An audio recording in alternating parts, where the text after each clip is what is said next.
अगं किती खोकतेस? हा खोकला काही केलं थांबत नाही वाटतंय. हो ग, 2 आठवडे झाले हा खोकला काही कमी होत नाहीये. त्यात वजन पण हल्ली वाढत नाही.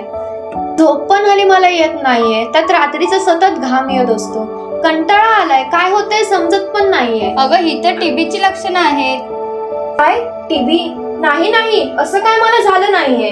अगं घाबरू नको. तुला जर टीबी झाला नसेल तर ती आनंदाची गोष्ट आहे, आणि जर झाला असेल तर ही गंभीर बाब आहे. आपण आता सरकारी दवाखान्यात जाऊन तपासणी करून घेऊ.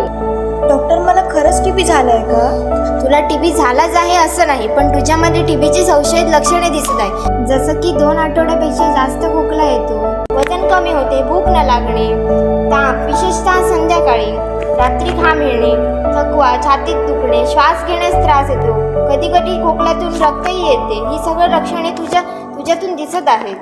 मग याचं निश्चित रोग निदान कसं होईल? रुग्णाची लक्षणे, शारीरिक तपासणी, थुंकीची तपासणी, एक्स-रे अशा अनेक तपासण्यांच्या मदतीने आपण योग्य निदान करू शकतो. डॉक्टर, यावर उपचार? हो, योग्य उपचार आणि योग्य आहार घेतला तर टीबी पूर्णपणे बरा होऊ शकतो.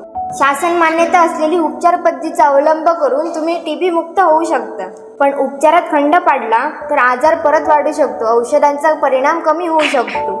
MDR टीबीचा धोका वाढतो, इतरांना पसरण्याचा धोका वाढतो. म्हणून लक्षात ठेवा, टीबी बरा होतो पण औषधे पूर्ण घेतले तरच. योग्य मार्गदर्शन, योग्य आहार, योग्य उपचार आणि माझ्या कुटुंबाच्या साथीने मी आज टीबी मुक्त झाले आहे. तर मित्रांनो, WHOच्या निर्देशानुसार एकूण मृत्यूंपैकी टीबीमुळे होणाऱ्या मृत्यूचा जगात 13वा क्रमांक आहे. 2021च्या अहवालानुसार देशात सरासरी 17.62 लाख टीबी केसेस नोंदवल्या आहेत. तरी या आजाराचे गांभीर्य ओळखूया आणि टीबी मुक्त भारतासाठी आपण एकत्र येऊया. माझ्यासोबत शपथ घ्या. होय, आपण क्षयरोगाचा अंत करू शकतो. नेतृत्व सिंधुदुर्ग समर्पित जनभागीदारी. तर चला, या मोहिमेला आपण साथ देऊया.